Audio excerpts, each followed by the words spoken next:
आखिर वो दिन आ ही गया जिसका सबको बेसब्री से इंतजार था। शिव पार्वती के विवाह का शुभ दिन यानी कि शिवरात्रि का पावन दिन। वर वधू दोनों पक्ष इस विवाह को लेकर उत्साहित थे।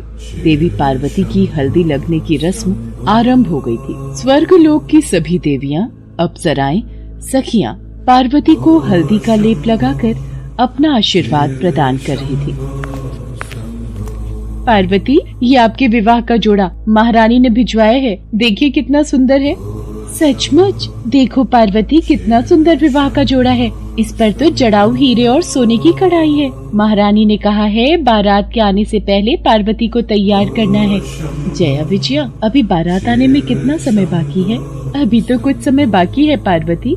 तभी देवी लक्ष्मी और देवी सरस्वती भी कक्ष में आ जाती हैं। देवी पार्वती, ओहो, महादेव से मिलने की इच्छा में प्रतीक्षा के ये पल काटना कठिन हो रहा है।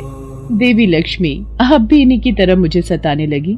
अच्छा ठीक है। जया विजया, सर्वप्रथम पार्वती की हल्दी की रस्म होगी। तत्पश्चात पार्वती स्नान करके 16 श्रृंगार से तैयार होगी। हाँ, ये देखो, भिन्न भिन्न प्रकार की सुगंधित खुशबू से परिपूर्ण ये हल्दी का लेप। उधर शिव जी तो भोले भाले थे। उन्हें कौन बताए कि दूल्हा कैसे तैयार होगा। उन्होंने अपने पूरे शरीर पर भस्म लीप ली और सभी शिवगण तो उन्हें उस रूप में ही देखते आए थे। उन्होंने शिव जी के उस रूप की बहुत प्रशंसा की। शाम के वक्त शिव की बारात निकलनी शुरू हो जाती है। इस बारात में देव, दानव, भूत, नाग, नागिन सब बाराती बने। उधर देवी पार्वती भी 16 श्रृंगार करके तैयार हो चुकी थी। बारात आ गई, चलो सब देखने चलते हैं।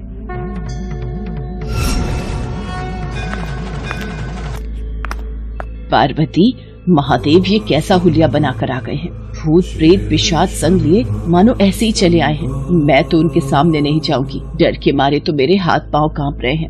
माँ, आप चिंता मत करो, मैं महादेव को समझाती हूँ। जब मैनावती ने महादेव की आरती उतारने से मना कर दिया तो स्वयं पार्वती जी महादेव को समझाने उनके पास गई। प्रभु, आपका यह रूप देखकर सभी बाराती और माँ भी डर गई हैं। वो तब तक आपकी आरती नहीं उतारेंगी जब तक आप दूल्हे की वेशभूषा में नहीं आएंगे। कृपया करके आप स्नान आदि से निवृत्त होकर इस भस्म को शरीर से उतारकर सुंदर वस्त्र पहनकर सबके समक्ष आइए, अन्यथा कहीं ऐसा न हो हमारी विवाह में कोई बाधा आ जाए। ठीक है पार्वती, यदि आपकी यही इच्छा है तो हम ऐसा ही करेंगे।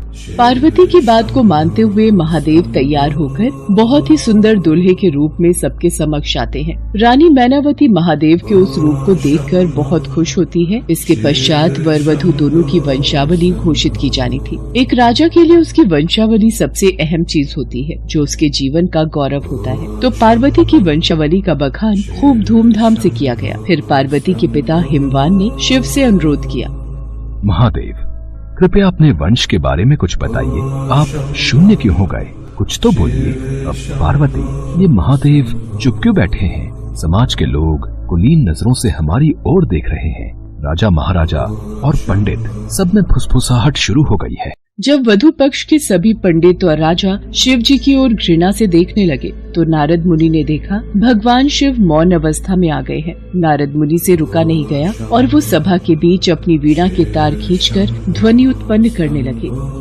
नारायण नारायण, नहीं, इनके माता पिता ही नहीं है, इनकी कोई विरासत नहीं है, इनका कोई गोत्र नहीं है, इनके पास कुछ नहीं है, इनके पास अपने खुद के अलावा कुछ नहीं है।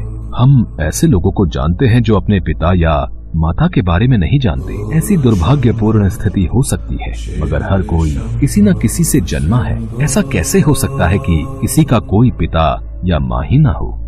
क्योंकि महादेव स्वयंभू हैं। इन्होंने खुद की रचना की है। इनके न तो पिता है न माता, इनका न कोई वंश है न परिवार।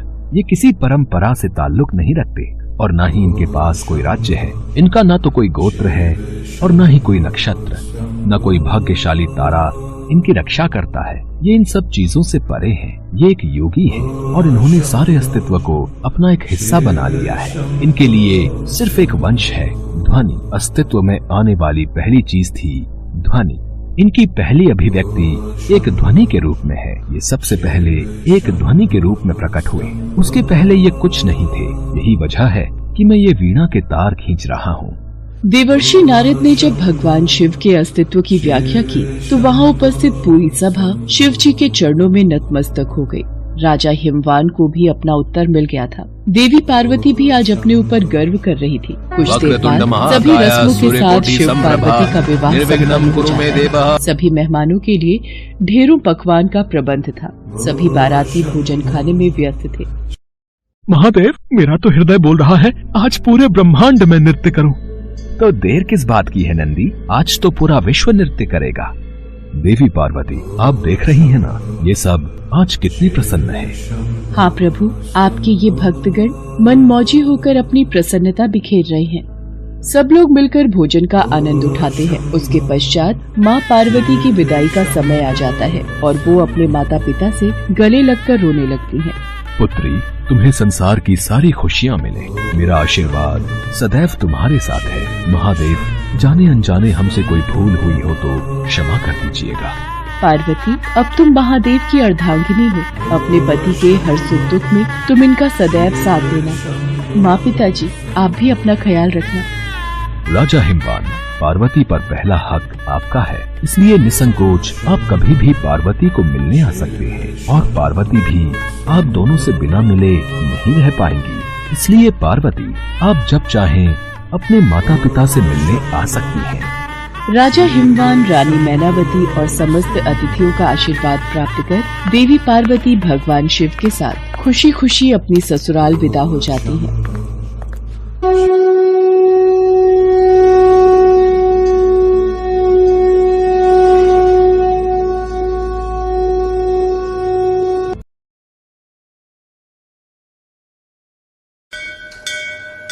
पंडित जेठानंद जी भगवान भोलेनाथ के बहुत बड़े भक्त थे।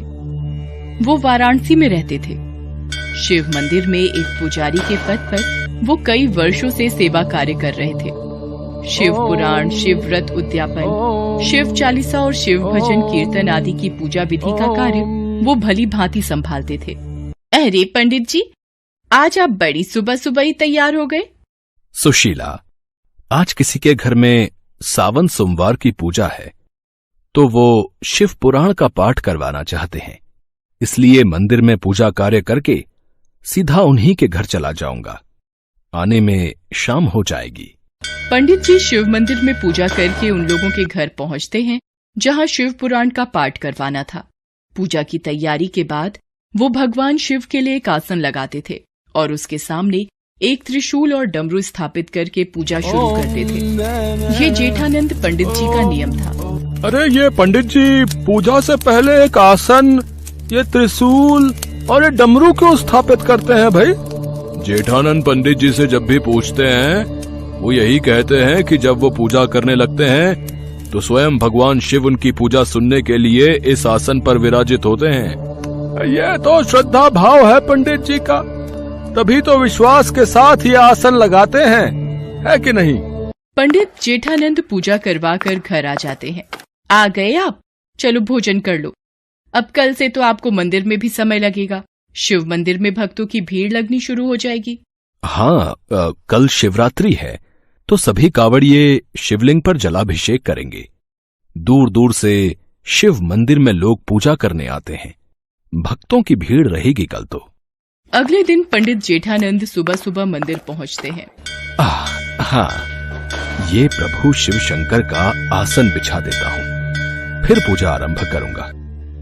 पंडित जी, कोई बहुत पहुंचे हुए महाराज शिव मंदिर में दर्शनों के लिए आ रहे हैं। उनके पीछे भक्तों की भीड़ भी है। आइए महाराज, आइए। आज शिवरात्रि के पावन अवसर पर इस मंदिर की शोभा बढ़ाइए। स्वामी महाराज की जय, स्वामी महाराज की जय। सबका कल्याण हो। पहले हम मंदिर में थोड़ी देर विश्राम करना चाहेंगे। अच्छा, तो ये आसन हमारे लिए बिछाया है?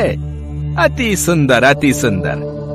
क्षमा कीजिए स्वामी महाराज, ये आसन तो मैं भोलेनाथ के लिए सजाता हूँ। वो मेरी पूजा में अपनी हाजिरी देकर उसे संपूर्ण करते हैं। मूर्ख, कभी भगवान भी ऐसे आसन पर आकर बैठ जाएंगे? ये असंभव है, ये तुम्हारा पागलपन है।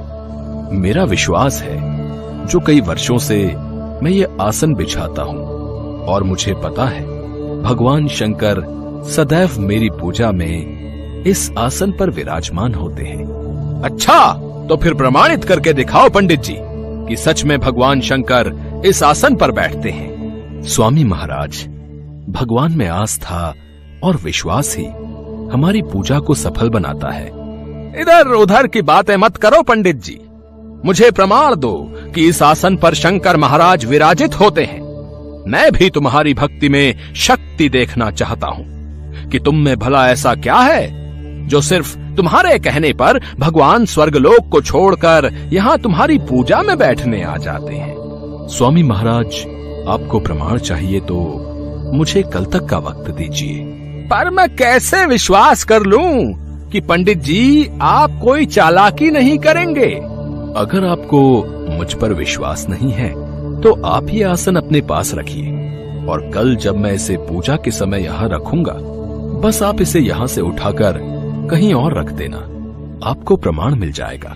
ठीक है, यदि तू सच्चा भक्त होगा तो मैं तेरा सेवक बन जाऊंगा, और यदि तू असफल रहा तो तू इस मंदिर को छोड़कर चला जाएगा। मुझे आपकी शर्त मंजूर है स्वामी महाराज। स्वामी महाराज को आसन सौंपकर पंडित जी घर आ जाते हैं। लोग इस विषय में बातें करने लगते हैं। पता नहीं भाई, अब कल देखते हैं किसकी जीत होगी और कौन हारेगा। भाई, पुजारी जी बरसों से इस मंदिर की सेवा कर रहे हैं, उनको विश्वास होगा भगवान शंकर पर, तभी तो इतनी बड़ी बात कह दी।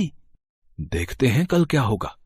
उधर स्वामी महाराज अपने एक चेले से बातें करने लगते हैं। मुझे पता है, ये पंडित बरसों से मंदिर में चढ़ रहे दान दक्षिणा पर कुंडली जमाए बैठा है। अब इस पंडित की सच्चाई सबके सामने लाने का वक्त आ गया है। स्वामी महाराज, आपने बिल्कुल सही शर्त रखी है।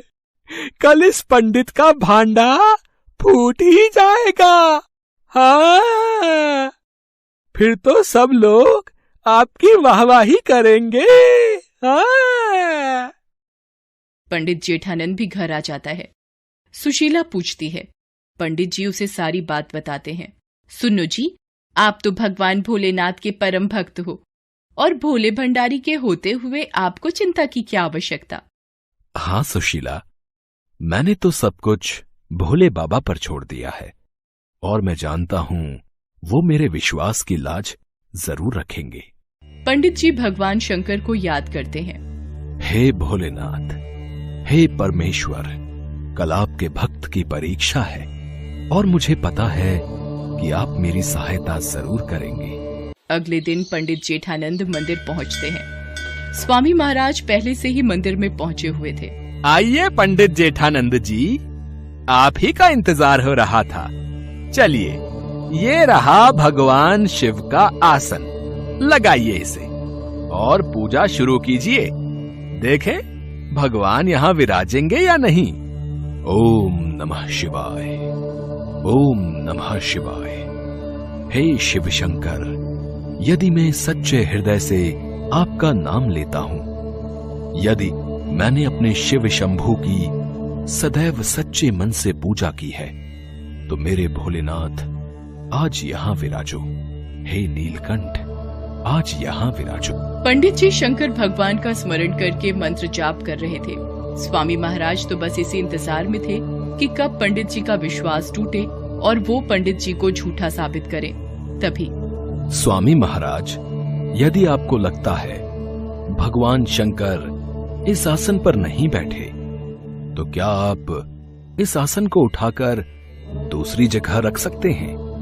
अरे इसमें कौन सी बड़ी बात है।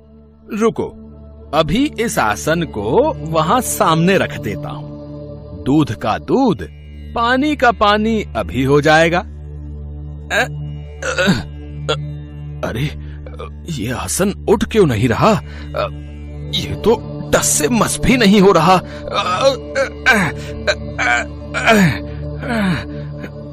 ये असंभव है। अरे मैं तो जोर लगा रहा हूं, ये आसन उठाना मेरे लिए मुश्किल है। तो क्या सचमुच भगवान शंकर इस पर बैठे हुए हैं। तभी स्वामी महाराज को महसूस होता है जैसे किसी ने उनके हाथ को ही छिटक दिया हो। वो घबरा जाते हैं और पंडित जी से क्षमा मांगते हैं। सब लोग इस चमत्कार को देखकर आश्चर्य में पड़ जाते हैं। हे महादेव, आप सचमुच इस आसन पर बैठे हैं, मुझे यकीन हो गया। पंडित जी, मुझे माफ कर दीजिए, आपकी भक्ति जीत गई, मैं गलत था। आप तो सचमुच भगवान भोलेनाथ के सच्चे भक्त हो। नहीं नहीं स्वामी महाराज, भगवान शंकर के लिए सभी भक्त एक समान हैं। बस विश्वास और लगन की आवश्यकता होती है। भगवान शंकर ने पंडित जेठानंद का विश्वास टूटने नहीं दिया। स्वामी महाराज को पता चल गया था कि पंडित जेठानंद की भक्ति में बहुत शक्ति है और वो शक्ति सभी के पास होती है, बस उसमें श्रद्धा का दीपक जलाने की जरूरत होती है।